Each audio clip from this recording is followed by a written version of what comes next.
Hello friends, आपका स्वागत है एग्जाम इंस्ट्रक्टर के डिजिटल प्लेटफॉर्म पर। मैं आज आपके सामने बीएसटीसी का एक और मॉडल पेपर लेके आया हूं और जिसने भी पिछले मॉडल पेपर नहीं देखे आप जाके प्लेलिस्ट में देख सकते हो। तो आज का पहला क्वेश्चन है अपन का, चरी लोक नृत्य किस संप्रदाय से संबंधित है। कौन सा लोक नृत्य के बारे में पूछा है? चरी लोक नृत्य किस संप्रदाय से संबंधित है? तो सिंपल सा है, चरी लोक नृत्य संबंधित है गुर्जर संप्रदाय से। कौन सा संप्रदाय? गुर्जर संप्रदाय। चरी नृत्य के बारे में अपन देखें तो ये कौन सी जगह का है? तो किशनगढ़ अजमेर का। किशनगढ़ अजमेर का कौन सा लोक नृत्य है? तो चरी है। और इसकी नृत्यांगना कौन है? तो फल्गुबाई। चरी चरी लोक नृत्य की नृत्यांगना कौन सी है? फल्गुबाई। और गुलाबोबाई कौन से लोक नृत्य की नृत्यांगना है? आपको कमेंट करके बताना है गुलाबोबाई कौन से लोक नृत्य की नृत्यांगना है, कमेंट में बता देना आप। फल्गुबाई हो गई चरी लोक नृत्य से संबंधित है। नेक्स्ट क्वेश्चन है आपका यहाँ पे, कौन सा लोकगीत ऊंट की एक सजावटी तार को तैयार करने के अबोध सौंदर्य का वर्णन करता है? तो ये एक लोकगीत है जो ऊंट के सजावटी तार को अबोध सौंदर्य का वर्णन करता है। तो कौन सा लोकगीत है? तो ये आपका हो गया गोरबंद। और यहाँ पे आपको याद रखना है कि ऊंट को राज्य पशु कब घोषित किया जाता है? तो ऊंट को राज्य पशु घोषित किया जाता है 2014 के अंदर। पालतू पशु है ऊंट। और वन्य पशु पूछे कौन सा है राजस्थान का? तो है वो है आपका चिंकारा। नेक्स्ट क्वेश्चन है, बीकानेर में कौन सा मेला लगता है? बीकानेर में कौन सा मेला लगता है? तो सिंपल सा है, कोलाइत मेला। कोलाइत में कपिल मुनि का मेला कार्तिक पूर्णिमा को लगता है, कपिल मुनि का मेला। ठीक है, कपिल मुनि का मेला कोलाइत, बीकानेर और कार्तिक पूर्णिमा को यहाँ सिंपल सा है केला देवी का मेला कहाँ भरता है? तो करौली के अंदर। केला देवी का मेला कहाँ भरता है? करौली में। और लांगोरिया गीत किससे संबंधित है? केला देवी से। और चंद्रभागा मेला कहाँ है? झालावाड़ में। चंद्रभागा मेला झालावाड़ में। और आपका यहाँ पे बचा है रामदेवरा। तो रामदेवरा पोखरण जैसलमेर में। ठीक है, रामदेवरा मेला कहाँ भरता है? जैसलमेर में। और पोखरण कहाँ है? जैसलमेर के अंदर। नेक्स्ट क्वेश्चन है आपका यहाँ पे, माउंट आबू के करीब कौन सी नदी बहती है? ठीक है, किसके करीब? माउंट आबू के करीब नदी पूछी है, लूनी नदी, गग्गर नदी, सरस्वती नदी और पश्चिमी बनास। तो माउंट आबू के करीब बहने वाली नदी कौन सी है? पश्चिमी बनास नदी। नेक्स्ट क्वेश्चन है आपका, जोधपुर के किस नृत्य के रूप को अंतरराष्ट्रीय पहचान मिली है? अच्छा क्वेश्चन है, जोधपुर के कौन सा नृत्य है जिसको अंतरराष्ट्रीय पहचान मिली है? तो जोधपुर का नृत्य कौन सा है जिसको अंतरराष्ट्रीय पहचान मिली है? घूमर, कालबेलिया, कठपुतली और कच्ची बॉडी। तो घूमर नृत्य है जिसको अंतरराष्ट्रीय पहचान मिली है। और राजस्थान के नृत्यों की आत्मा भी बोलते हैं घूमर नृत्य को, नृत्यों की आत्मा। राजस्थान के नृत्यों की आत्मा कौन सा नृत्य है? तो घूमर नृत्य है। आपको बताना है कि कालबेलिया नृत्य को यूनेस्को की विश्व धरोहर की सूची में कब शामिल किया गया? कालबेलिया नृत्य को यूनेस्को की विश्व धरोहर की सूची में कब शामिल किया गया? तो 2010 के अंदर शामिल किया गया है। और कच्ची घोड़ी नृत्य कहाँ का है? तो याद रखना शेखावटी का। और कठपुतली पूछे तो जयपुर का। नेक्स्ट क्वेश्चन है आपका यहाँ पे, राजसमंद में कौन सा किला स्थित है? राजसमंद में कौन सा किला स्थित है? तो राजसमंद में कौन सा किला है? तो ऑप्शन आपका है थर्ड, कुंभलगढ़ का किला कहाँ है? राजसमंद में। और जूनागढ़ का किला कहाँ है? तो याद रखना बीकानेर में। और तारागढ़ का किला कहाँ है? तो बूंदी के अंदर है। नेक्स्ट क्वेश्चन, जूना महल कहाँ स्थित है? इंपॉर्टेंट है, जूना महल कहाँ स्थित है? पिछले क्वेश्चन में अपन देखा जूनागढ़ का किला, और अभी पूछ रहा है जूना महल। तो जूनागढ़ का किला, तो जूनागढ़ का किला आपका हो गया बीकानेर में। जूनागढ़ का किला कहाँ है? बीकानेर के अंदर। और जूना महल पूछे तो ये आपका डूंगरपुर है। ठीक है, जूना महल डूंगरपुर और जूनागढ़ का किला बीकानेर। नेक्स्ट क्वेश्चन है आपका, जोधपुर के घरों में प्राय कौन से रंग के घर दिखते हैं? जोधपुर के घरों में प्राय कौन से रंग के घर दिखते हैं? तो गुलाबी, सफेद, पीला और नीला। तो जोधपुर के घरों में कौन से रंग के घर दिखते हैं? तो नीला रंग के। और जोधपुर को कौन सी सिटी बोलते हैं? ब्लू सिटी या नीला शहर भी बोल सकते हैं जोधपुर को, ब्लू सिटी। ब्लू सिटी किसे बोला जाता है? जोधपुर को। कमेंट करके बताना है पिंक सिटी किसे बोला जाता है?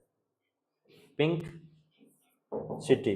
पिंक सिटी किसे बोला जाता है? तो आपका पिंक सिटी हो गया जयपुर। पिंक सिटी जयपुर को बोला जाता है। ब्लू सिटी जोधपुर को बोला जाता है। जिलों की नगरी किसे बोला जाता है? जिलों की नगरी उदयपुर को। जिलों की नगरी तो जिलों की नगरी बोला जाता है उदयपुर को। Pink city Jaipur, blue city Jodhpur, और जोधपुर के घरों में प्राय किस कलर के घर दिखते हैं, तो नीले कलर के घर दिखते हैं। नेक्स्ट क्वेश्चन है आपका, Thar express, Thar link express एक अंतरराष्ट्रीय रेलवे जो जोधपुर को कराची पाकिस्तान से जोड़ता है का भारतीय सीमा में कौन सा रेलवे स्टेशन है। अच्छा क्वेश्चन है कि थार एक्सप्रेस है वो थार लिंक एक्सप्रेस एक अंतरराष्ट्रीय रेलवे है जो जोधपुर को कराची पाकिस्तान से जोड़ना है, और उसमें भारत में उसका कौन सा स्टेशन है, तो उसका है मुनाबा स्टेशन है। मुनाबाव स्टेशन है जो थार एक्सप्रेस है भारत को जोधपुर को कराची से जोड़ती है, और उसका भारत में स्टेशन है मुनाबाव। नेक्स्ट है, कौन सा शहर मसूरिया मलमल नामक महीन मलमल के लिए प्रसिद्ध है। मसूरिया मलमल नामक महीन मलमल के लिए कौन सा शहर प्रसिद्ध है, तो आपका शहर प्रसिद्ध है कोटा का। और इसका नाम मसूरिया क्यों पड़ा, क्योंकि इसे कहां से लाया गया, मैसूर कर्नाटक से लाया गया, मैसूर कर्नाटक से लाया गया, और इसी कारण इसका नाम क्या पड़ा, मसूरिया पड़ा। और ये कहाँ का प्रसिद्ध है, तो याद रखना कोटा का। नेक्स्ट क्वेश्चन है आपका यहाँ पे, जस्ता की खान कहाँ पाई जाती है। ठीक है, जस्ता की खान कहाँ पाई जाती है, तो जस्ता की खान पाई जाती है जावर के अंदर। और खेतड़ी में क्या होती है, तो याद रखना खेतड़ी प्रसिद्ध है तांबे के लिए। तांबे के लिए कौन सा प्रसिद्ध है, तो कौन सा स्थान है, खेतड़ी। खेतड़ी कहाँ है, झुंझुनू में, जो तांबे के लिए प्रसिद्ध है। और जस्ते की खान के लिए कौन सा, जावर। और सांबर में क्या है, तो याद रखना सांबर में नमक उत्पादन होता है। सांबर के अंदर क्या होता है, नमक उत्पादन। ठीक है, और तांबे की खान खेतड़ी और जस्ते की खान जावर। नेक्स्ट क्वेश्चन है आपका यहाँ पे, अलवर जिले में कौन सा राष्ट्रीय उद्यान है। ठीक है, अलवर जिले में आपका राष्ट्रीय उद्यान पूछा है, तो सरिस्का किसके अभ्यारण्य कहाँ है, तो याद रखना अलवर के अंदर है। रणथंभौर कहाँ है, तो याद रखना रणथंभौर में। डेजर्ट राष्ट्रीय उद्यान रणथंभौर सवाई माधोपुर हो गया आपका। और डेजर्ट राष्ट्रीय उद्यान जैसलमेर। और ताल छापर अभ्यारण्य पूछे तो चूरू। ठीक है, वापस देखो, ताल छापर पूछे तो चूरू काले हिरणों के लिए प्रसिद्ध है। रणथंभौर कहाँ है, तो रणथंभौर याद रखना सवाई माधोपुर में। सवाई माधोपुर में क्या है, रणथंभौर। और डेजर्ट कहाँ है, तो याद रखना आपका जैसलमेर। और सरिस्का हो गया अलवर में। नेक्स्ट है आपका यहाँ पे, मेहरानगढ़ किले का संस्थापक कौन था। मेहरानगढ़ किले का, और सबसे पहले देखो मेहरानगढ़ का किला है कहाँ, तो मेहरानगढ़ का किला आपके जोधपुर के अंदर है। जोधपुर के अंदर किसका किला है, मेहरानगढ़ का किला। और इसके संस्थापक पूछे तो जोधपुर में मेहरानगढ़ किले के संस्थापक है आपके राव जोधा। और राणा सांगा के बारे में आपको पता है कि सांगा ने उपरमाल का पट्टार किसको दिया था, अशोक परमार को दिया था खानवा के युद्ध की विजय के उपलक्ष्य में। ठीक है, नेक्स्ट है, कौन सा राष्ट्रीय राजमार्ग राजस्थान में सबसे लंबी दूरी तय करता है। ठीक है, राष्ट्रीय राजमार्ग का पूछा है, और जो राजस्थान में सबसे लंबी दूरी तय करता है, तो राजस्थान में सबसे लंबी दूरी तय करने वाला राष्ट्रीय राजमार्ग कौन सा है, तो आपका NH 27 है। NH 27 राष्ट्रीय राजमार्ग राजस्थान में सबसे लंबी दूरी तय करने वाला है। नेक्स्ट है, कौन सा राष्ट्रीय राजमार्ग जयपुर से नई दिल्ली को जोड़ता है। जयपुर से नई दिल्ली को जोड़ने वाला राष्ट्रीय राजमार्ग पूछा है, तो NH 48 और NH 27 क्या है, सबसे लंबी दूरी तय करने वाला। नेक्स्ट है, सीता माता वन्यजीव अभ्यारण्य में पर्यटकों की, सीता माता वन्यजीव अभ्यारण्य में पर्यटकों की एक रुचि का स्थान लखिया भाटा है। ठीक है, सीता माता अभ्यारण्य, उसमें एक रुचि का स्थान है लखिया भाटा। उसके आकर्षण का कारण क्या है, वो इसका अट्रैक्टिव होने का क्या कारण है, वाल्मीकि मुनि का आश्रम, ऐसे ही शहर की पुनः स्थापना, प्रागैतिहासिक पत्थर पर नक्काशी, विशाल उड़न गैलरी। तो जो लाखिया भाटा है उसका प्रसिद्धि का कारण है, आकर्षण का कारण है प्रागैतिहासिक पत्थर पर नक्काशी, उस पर कलाकारी की हुई है, और उसका आकर्षण का केंद्र है लखिया भाटा। और ये है कहाँ पे, तो सीता माता वन्य जीव अभ्यारण्य। और पूछे सीता माता वन्य जीव अभ्यारण्य कहाँ पे है, तो याद रखना प्रतापगढ़ में। ठीक है, प्रतापगढ़ में सीता माता वन्य जीव अभ्यारण्य है। और ये इसमें देखे तो उड़न गिलहरी भी पाई जाती है। वन्य जीव अभ्यारण्य कौन सा, सीता माता में कौन सी, उड़न गिलहरी भी पाई जाती है। लेकिन लाखिया पाटा का पूछे तो ये प्रागैतिहासिक पत्थर पर नक्काशी के लिए फेमस है। नेक्स्ट है, राजस्थान का सबसे छोटा जिला है। ठीक है, राजस्थान का सबसे छोटा जिला तो अभी कौन सा है प्रेजेंट टाइम में, तो दूदू है। अभी आपको कमेंट में बताना राजस्थान में जिले कितने हैं टोटल, राजस्थान में कितने जिले हैं। BSTC में बहुत इजी क्वेश्चन आएंगे, ऊपर से उठा उठा के देंगे आपको, तो ये आपको कमेंट करके बताना है राजस्थान में जिले कितने हैं। और राजस्थान का सबसे छोटा जिला है दूदू।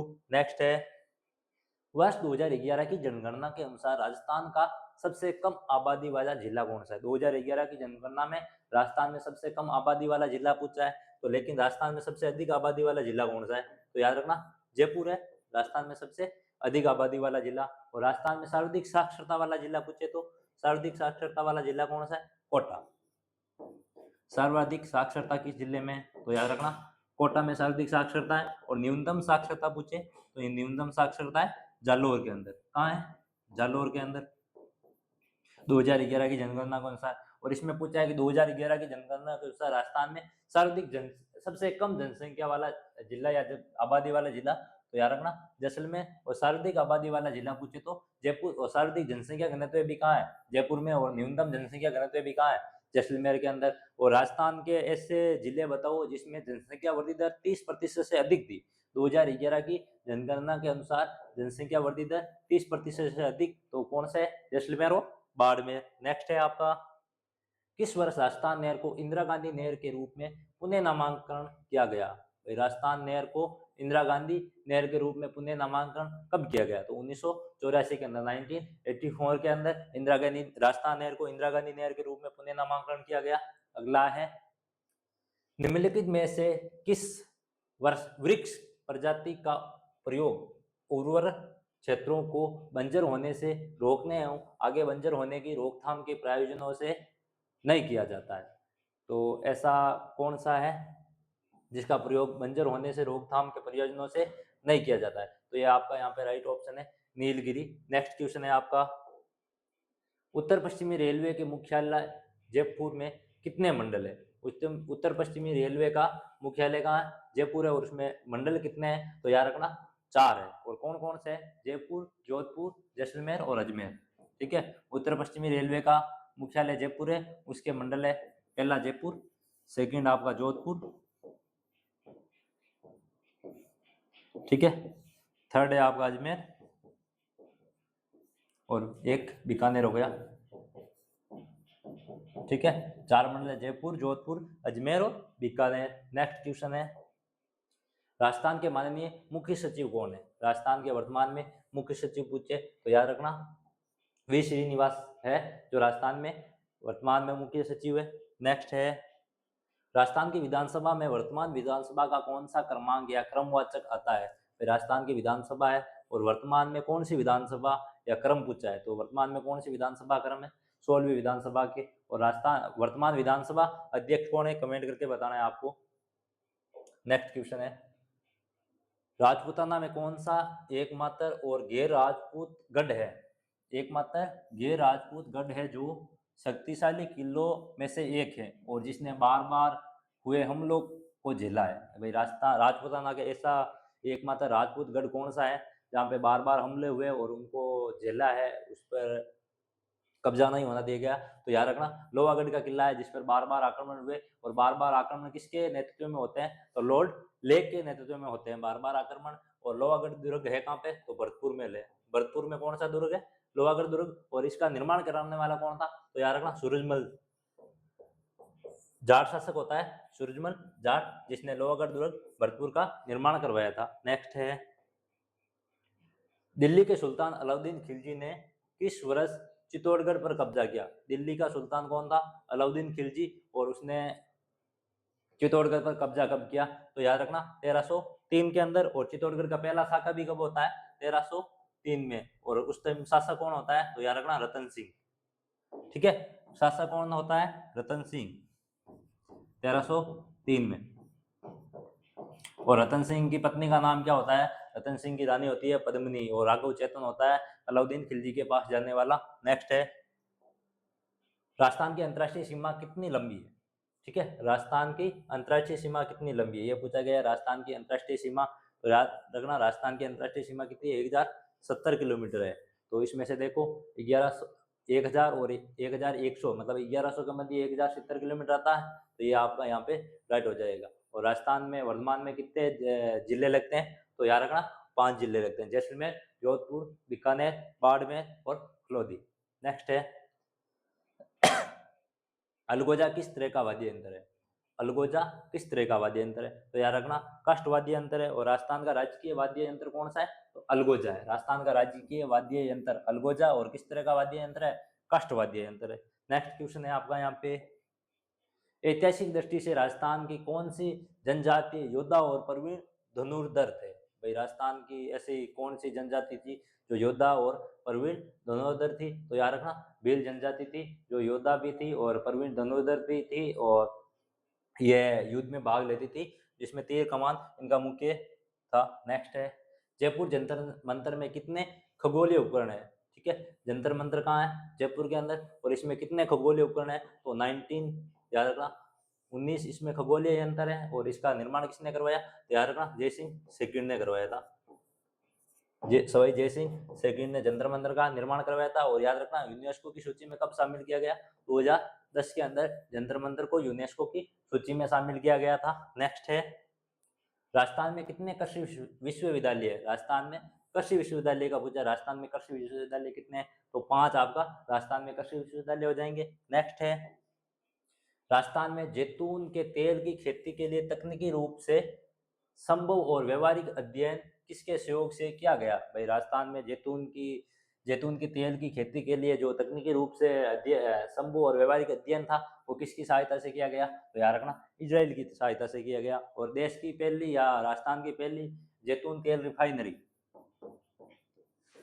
प्रथम जैतून तेल रिफाइनरी कहाँ पे है? तो याद रखना लूणकरणसर बीकानेर, लूणकरणसर। ठीक है, पहली तेल रिफाइनरी। और ये अध्ययन स्टडी किसकी सहायता से की थी? तो याद रखना तो इजराइल की सहायता से। नेक्स्ट है, गोवंश पशुओं में नागौरी नस्ल का मुख्यतः किस लिए उपयोग किया जाता है? गोवंश पशु थे उसमें एक नागौरी नस्ल मुख्यतः है, वो उसमें किस रूप में उसका यूज होता है? तो याद रखना पारूप नस्ल में। ये भारवैन के पारूप नस्ल का मतलब क्या होता है? भारवैन, और इसमें होता है। ठीक है, नेक्स्ट है, सूखा से लड़ने और जल प्रबंधन को सुधारने के लिए सरकार माई चंबल, लूनी, सुपड़ी और पश्चिमी बनास घाटी के अतिरिक्त जल का उपयोग करना चाहती है। किस कार्य प्रणाली का अनुकरण किया जाएगा? वापस देखो, सूखा से लड़ने और जल प्रबंधन को सुधारने के लिए सरकार माई चंबल, लूनी, सुपड़ी और पश्चिमी बनास घाटी के अतिरिक्त जल का उपयोग करना चाहती है। और किस कार्य प्रणाली का अनुकरण किया जाएगा? तो इसमें जो अपन की प्रमुख नदियां हैं जो माई, चंबल, लूनी, सुपड़ी और पश्चिमी बनार है, इसके जल प्रबंधन को सुधारना है और सूखे से लड़ने के लिए तो सरकार किसका उपयोग करेगी? तो याद रखना चार पानी की अवधारणा का उपयोग करेगी। नेक्स्ट है आपका, निम्न निम्न विकल्पों में से सर्वाधिक जल संरक्षण की क्षमता किस बांध में है? ठीक है, इनमें से कौन से बांध है, कौन सा बांध है जिसमें सर्वाधिक जल संरक्षण की क्षमता है? ठीक है, सर्वाधिक जल संरक्षण की क्षमता वाला बांध पूछा है, तो सर्वाधिक जल संरक्षण की क्षमता वाला बांध कौन सा है? राणा प्रताप सागर बांध है आपका। ये सर्वाधिक क्षमता वाला बांध है राणा प्रताप सागर बांध। आपको पूछे सबसे लंबा बांध कौन सा है? सबसे लंबा बांध, तो सबसे लंबा बांध है माई बजाज सागर बांध। माई बजाज सागर बांध है वो सबसे लंबा है। और सबसे भराव क्षमता वाला पूछे तो राणा प्रताप सागर है। और राजस्थान की सबसे बड़ी पेयजल परियोजना कौन सी है? राजस्थान की सबसे बड़ी पेयजल परियोजना, ठीक है, सबसे बड़ी पेयजल परियोजना, पेयजल परियोजना, राजस्थान की सबसे बड़ी पेयजल परियोजना। तो याद रखना कि राजस्थान की सबसे बड़ी पेयजल परियोजना है बिशलपुर बांध परियोजना। बिशलपुर बांध परियोजना है कहाँ पे? टोंक में। सिंपल सा देखो, सर्वाधिक भराव क्षमता वाला बांध कौन सा है? तो आपका भराव राणा प्रताप सागर बांध हो गया। सबसे लंबा बांध माई बजाज सागर बांध। और सबसे बड़ी पेयजल परियोजना है बिशलपुर बांध। नेक्स्ट क्वेश्चन है आपका, राजस्थान का नाभिकीय बिजली संयंत्र कहाँ स्थित है? राजस्थान का नाभिकीय बिजली संयंत्र पूछा है, वो कहाँ स्थित है? तो याद रखना रावत भाटा चित्तौड़गढ़ के अंदर राजस्थान का नाभिकीय बिजली संयंत्र स्थित है। नेक्स्ट है, राजस्थान में कितने व्यावसायिक हवाई अड्डे हैं? राजस्थान के व्यावसायिक हवाई अड्डे पूछे तो 6 है। नेक्स्ट क्वेश्चन है आपका, कच्चे तेल का सर्वाधिक उत्पादन कौन से क्षेत्र में होता है? कच्चे तेल का सर्वाधिक उत्पादन पूछा है, कौन से क्षेत्र में होता है? तो कच्चे तेल का सर्वाधिक उत्पादन होता है मंगला में। नेक्स्ट है, प्रसिद्ध कोटा पत्थर किस प्रकार की सामग्री है? कोटा का पत्थर है, कोटा पत्थर है, वो किस प्रकार की सामग्री है? तो चूना पत्थर में आएगा कोटा पत्थर। नेक्स्ट है आपका, मोती भारत किस जिले की पारंपरिक कढ़ाई है। मोती भारत का पूछा है किस जिले की पारंपरिक कढ़ाई है, तो याद रखना जालोर जिले की। नेक्स्ट है luxury train place on wheel. Wheels Rajasthan के महत्वपूर्ण पर्यटन गंतव्य स्थलों तक ले जाती है। संपूर्ण यात्रा पूरी करने में कितने दिन लगते हैं? ठीक है, एक place on wheel luxury train है जो संपूर्ण भारत की क्या कराती है, प्रमुख राजस्थान के महत्वपूर्ण स्थलों की क्या करवाती है, पर्यटन करवाती है। ठीक है, वापस देखो, प्लेस ऑन व्हील एक लग्जरी ट्रेन है और राजस्थान के महत्वपूर्ण स्थलों की पर्यटन करवाती है। आपको ये कितने दिनों लग जाते हैं इसमें, तो याद रखना 8 दिन लग जाते हैं। और रातें पूछे तो 7 दिन लग जाती है। 7 रातें और 8 दिन लगते हैं। 7 तो रात लगती है और 8 क्या लगते हैं, दिन लगते हैं। ठीक है, किसमें, पहले सोन व्हील में। ये क्या करवाती है, राजस्थान के महत्वपूर्ण पर्यटन स्थलों का। ठीक है, नेक्स्ट है भारत की सबसे बड़ी खारी झील सांबर साल्ट लेक को कितनी नदियां पोषित करती है?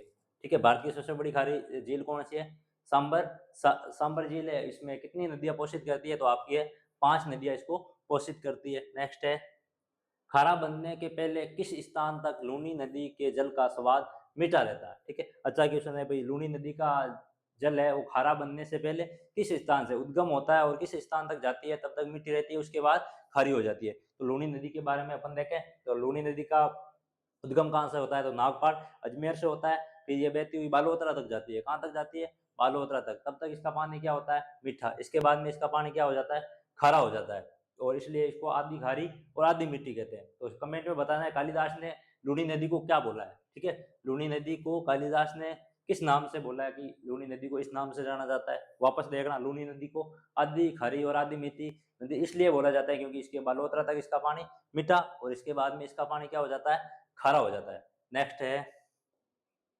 मारवाड़ क्षेत्र का किस नस्ल का घोड़ा दुर्लभ जाति का है? ठीक है, मारवाड़ क्षेत्र का कौन सा नस्ल का घोड़ा है जो दुर्लभ जाति का है, तो कत्तगनी, गिद्रण, अनमोल और मालानी।